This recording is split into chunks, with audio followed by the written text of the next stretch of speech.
Hello and welcome to Oh the Horror, where we all go a little mad sometimes. I'm Jack Ellis, And I'm Matt Ellis. and for today's episode, it was my birthday, recently, and oh shoot, I forgot to turn this thing on. All right, starting from the beginning. Hello and welcome to Oh the Horror, where we all go a little mad sometimes. I'm Jack Ellis, And I'm Matt Ellis. and today it was my birthday. I recently turned 18, and so we will be looking at the second Happy Death Day movie since we recently took a look at the first. So Matt will be doing the narrations this week, and I guess we can just go and get started.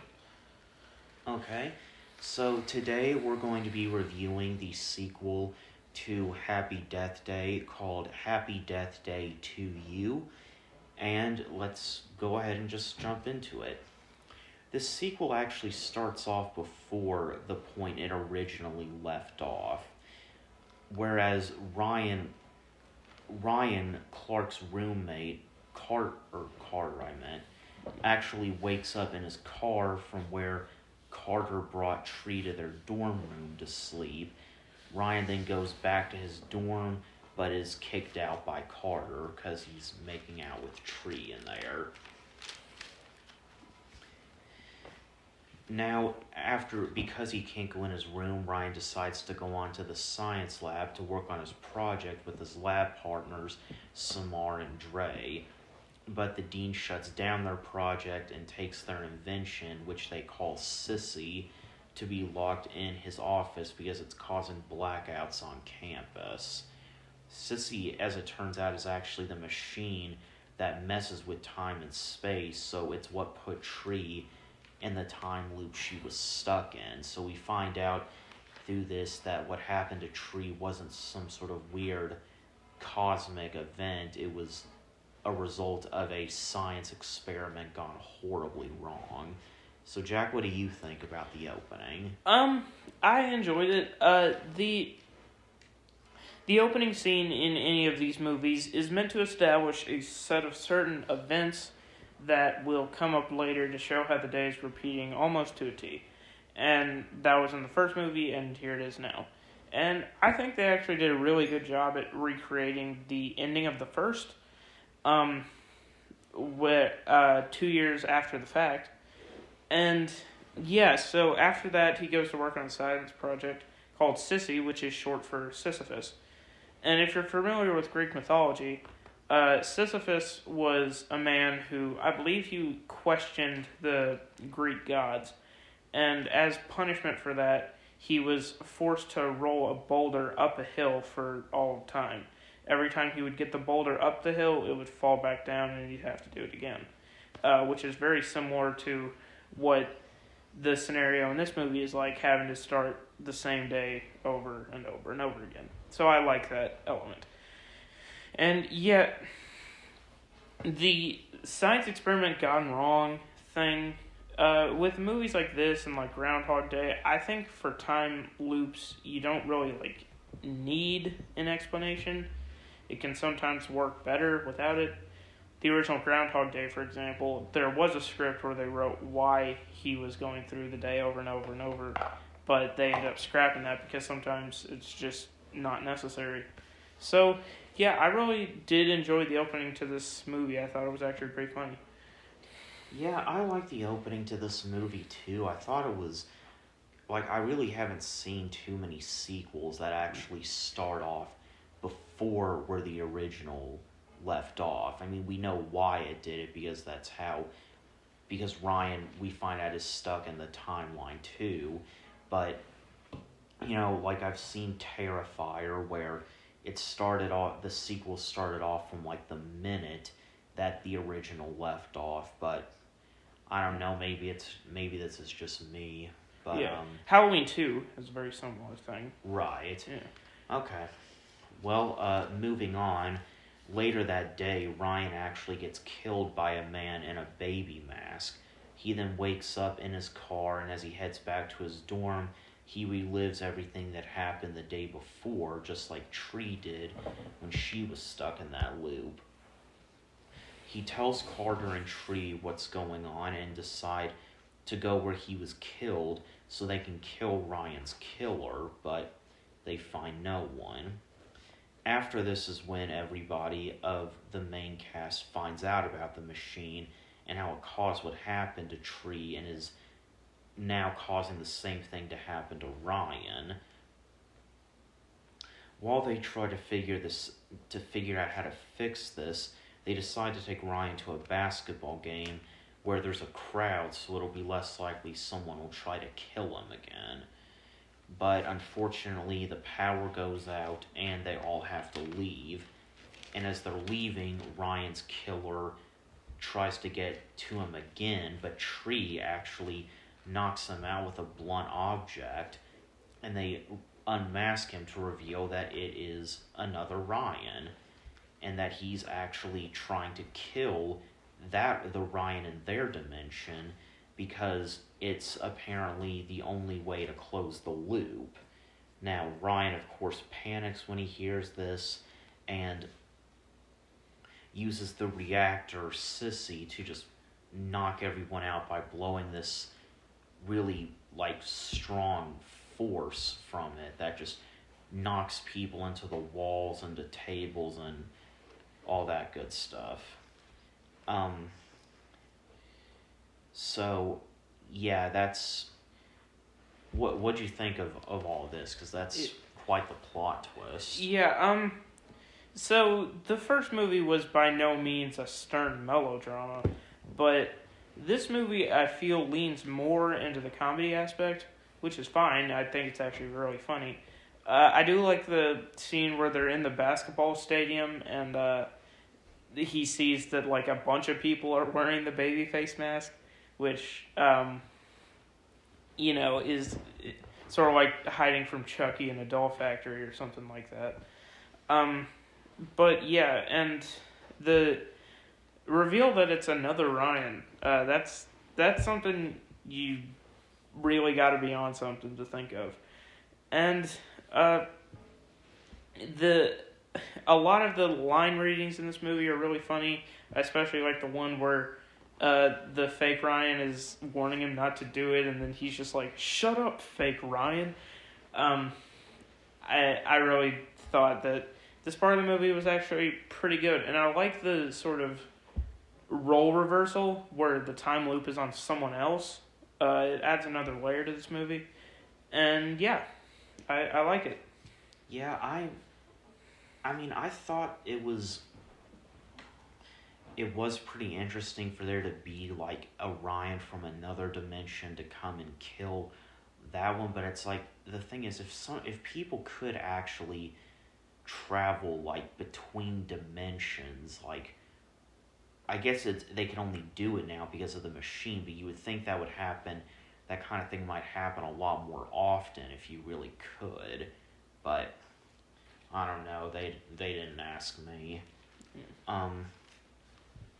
So after they wake up from being unconscious, everybody else wakes up in a regular timeline, but Tree actually wakes up in the loop again, where she's in Carter's room, and Carter doesn't really actually know her, and so she freaks out and drags Carter and Ryan to the lab to fix this. And I mean, it's of course understandable, but yeah, she really just loses her shit. As they're walking to the lab, she encounters everybody from her time loop on the way, including the guy who she was seeing, who was actually turned out to be gay, and when he talked to her like he did in the original, she just went to him and was like, "You're gay!" And then, also that one woman who tried to get her to sign that petition on climate change, she just took the clipboard and threw it. So, I actually really did like that scene. Yeah. And, so they find out that with all the variables, it would actually take several test runs to fix it, and because Tree was the only one who could remember what happened the next day, she would have to be the one to report all the data. Now, and also they figure out that in in order to avoid her getting killed every day, she just actually decides to kill herself each day to avoid being stabbed to death by some freak in a baby face mask. Yeah. Which, and that of course leads to some pretty funny scenes too, where she just, like, she makes some toast in the tub. She actually drinks drain cleaner in a store in front of everyone. Jumps out of a plane without a parachute. Or, Ye- like, in a bikini. Yeah, in a bikini, and yeah, but she actually did that to get back at Danielle, because in the alternate timeline that she was in now, it was one where Carter and Danielle were actually dating, and her mom was still alive. Probably should have mentioned that earlier, but yeah. And she actually jumps out of the plane and times it to where she lands right in front of Carter and Danielle when they're making out.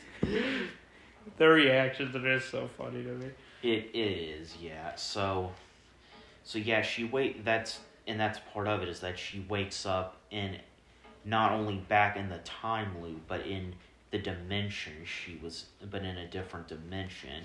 And in this one where she had originally gone to have her birthday lunch with her dad, in this one her mom is actually with them too.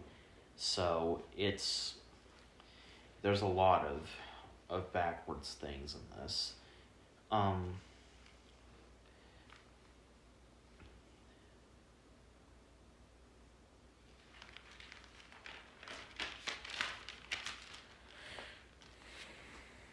Okay, so it turns out I already covered a lot of the stuff that I had in my notes without even realizing it. So as it turns out, as a result of Tree's mom being alive in this dimension, she of course has second thoughts about going back to her original one. Although she ends up seeing a news report that the serial killer John Toombs still escapes in this reality, but in this reality, Laurie actually didn't set him free, because if you'll remember, in the original movie, Laurie set a serial killer free so that she could kill her roommate Tree and frame John Toombs for it. But in this one, that's not what happened. Now, she goes to Toombs' hospital room to stop him, but as the killer in the mask kills Tree, Laurie actually helps Tree in an elevator and even swears she just saw Toombs, so someone else must be the killer. They try to escape through a part of the building still in construction, but the killer finds them, kills Laurie, and causes Tree to run off the roof and die to get away from him. She wakes up in Carter's bed again and decides to go to the lab. After hurting herself one too many times, she has to go to the hospital after she wakes up, rather than just waking up unharmed. So Jack, what do you think about all this? Yeah, so I do really love the scene where she's showing them everything that's happening, because you can just tell she's just really fed up with this shit. And the idea of her having to kill herself to reset was hinted at in the first movie. I'm glad it's expanded upon here. But, like, some of the decisions don't make sense. Like, if she was, like, taking a bunch of pills or, like, shooting herself or something, yeah, that would make sense. But, like, she wants to avoid a painful death by Babyface by jumping into a fucking wood chipper. Like... Yeah, that seems like there are much better ways to do that. Yeah, but I do like the scene, and it's very over the top, which it's supposed to be.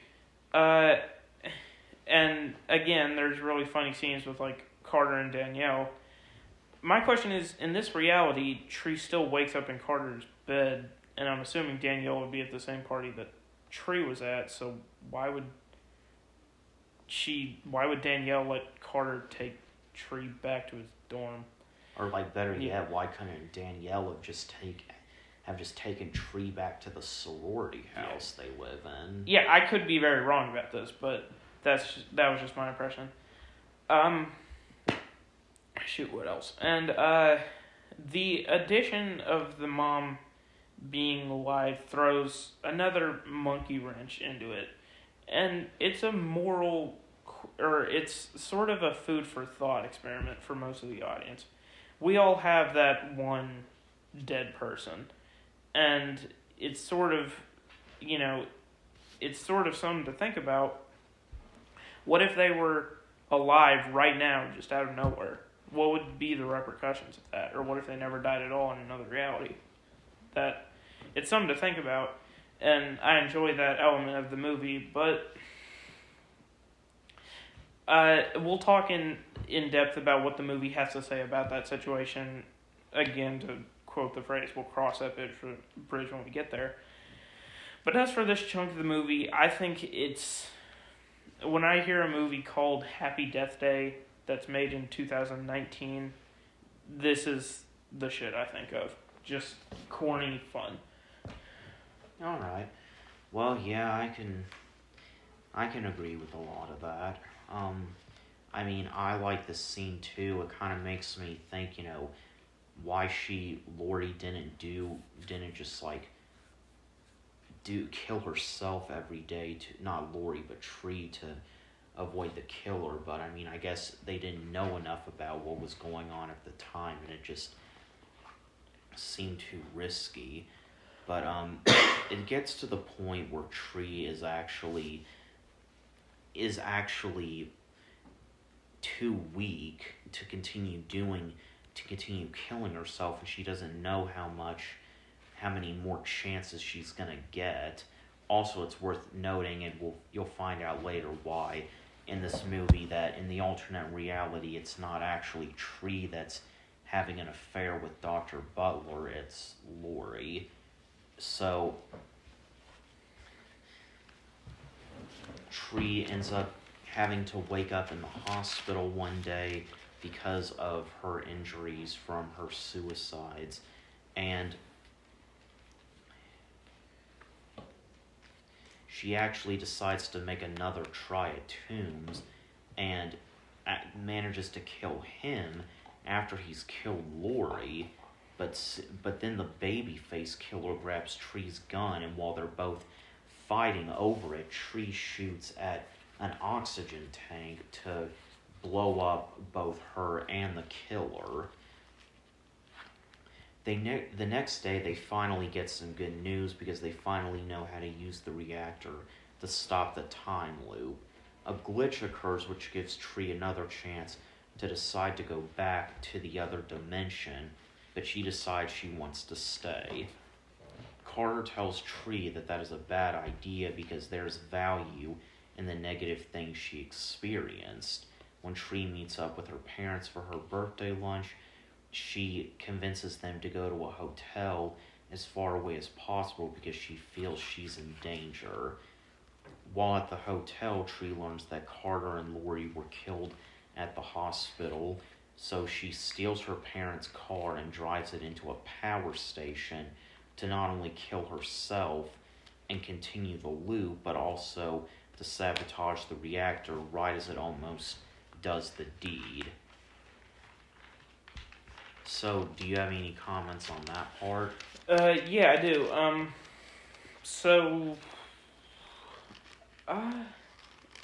Yeah, the only real thing I have to say about this chunk of the movie, is their conversation, Carter and, Tree. It's very emotional. And there's something to be said about this question. What if they were still alive? Because if they were, you'd essentially be living a life that wasn't yours. And having this stuff happen to you is what makes you who you are. And she could use this opportunity to do what a lot of people can't, and that's to say goodbye. And she does in a later scene, which is very gets me pretty choked up whenever I watch it. But I do. I really like the sort of it explores this concept very well, and I just realized while you were talking, like in Groundhog Day, he says, "Why do I have to live this day over and over?" And it's kind of funny that the one day your best friend tries to kill you is the day you have to repeat over and over. Why couldn't it be any other day? But yeah, other than that, that's really my 2 cents. Yeah, and one thing I was thinking about is you would how was it in this one that Tree didn't end up waking up each day? Like, you would think that even if everything repeated, that she would still wake up every day after putting herself through a brutal death with some sort of major injury. Like, you would like if she threw herself into a wood chipper, the next day she should be looking like Freddy Krueger, if you ask me. Yeah, like, I never got this plot point. Why is her injuries staying from previous deaths, but, like, everything else is resetting? Like, right, I mean, like, when she was, in the first one, when she was stabbed every night, she would wake up pretty sore the next morning from stab wounds, and it even showed up on her x-rays, but in this one, she could so much as drink an entire bottle of Drano and wake up the next day perfectly fine. Yeah, like, the only reason I can think to add this plot point is because it adds stakes, but what are those stakes if we don't know the extent of what happens when she dies? How many times can she die before she dies for good? 10? 9? Like a cat? Or, it's something that I've never understood. Maybe it works for you all, but it just doesn't work for me. Yeah. Alright.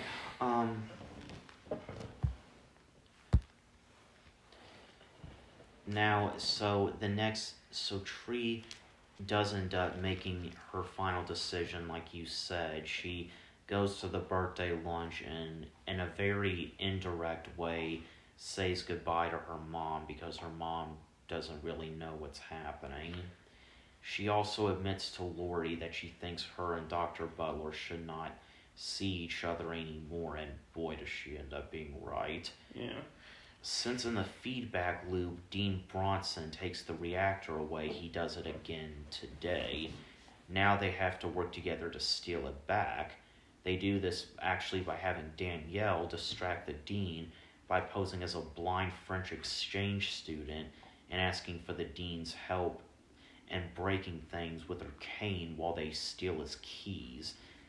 They're able to get to the machine and to the lab and get it working until the dean finds out it is a ruse and tries to break open the door while Dre and Samar try to barricade it with a couch. And I actually really did like this scene with Danielle because, yeah, she has her cane and, like, she's just, like, knocking things over, hitting the dean in the balls with the cane and everything. It's pretty slapstick, but it's pretty good. So, meanwhile, Tree and Carter try to rescue Laurie from the serial killer John Toombs, but the other babyface killer proves to be a bigger problem by stopping Toombs himself and revealing that the other killer is actually, wait for it, Dr. Butler. He admits to doing this to hide the fact that he is having an affair with Laurie, and his wife Stephanie actually is there and is on his side, and she actually shoots Laurie, but then after that Greg shoots her. So then Greg and Tree fight, and Tree goes into the hospital MRI room where she flips the magnetic switch on, launching everything that's metal at Dr. Butler and pinning him to the MRI machine. She also has a screwdriver on hand, which she lets go of, and it sends it flying through the air and right into Dr. Butler's heart. And right before she does this, she says a very badass pre-kill quote, which is, "You're screwed." Not bad. So Ryan at the lab successfully starts the reactor right at the nick of time before the dean gets in there, and as it works, Tree admits that Carter is actually the only reason she's deciding to go back.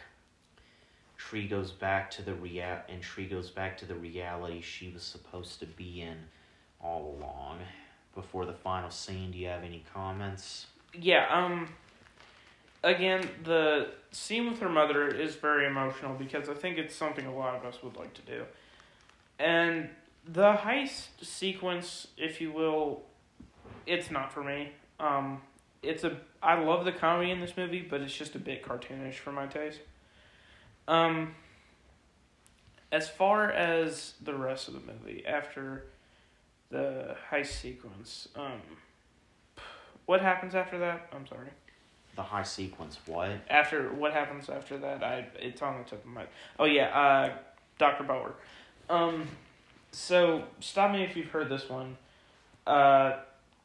Two masked killers revealed their master plan before one eventually double-crosses the other. That's a bit too Scream for my taste.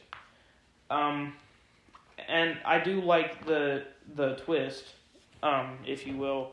It just feels a lot like a Scream movie, which is good because I love Scream. And, but yeah, the twist of his wife being in on it did confuse me a little when I first watched it, but now I get it. And Dr. Bauer's kill scene is pretty fun. I do like it. So yeah. Alright. Yeah, and the screwdriver does him off, Yeah. but he has a whole metal tray, a bunch of lab equipment, and all that stuff just fly on him, so... Yeah. Alright, so in the final scene, Tree, Dre, Samar, Ryan, Carter are actually doing community service work because they stole a machine, so that they were told not to use anymore, so that'll land you in legal trouble. Yeah. But then a rep from the DAPRA lab takes them to DAPRA headquarters to show them the machine and said they needed more subjects to better understand how it works. For those of you unfamiliar, DAPRA it's in DC. It's the main government office where they develop and test technology that the Department of Defense is going to use for the sake of national security. It was there that things like, believe it or not, the internet, GPS, drones, all that type of stuff was actually developed.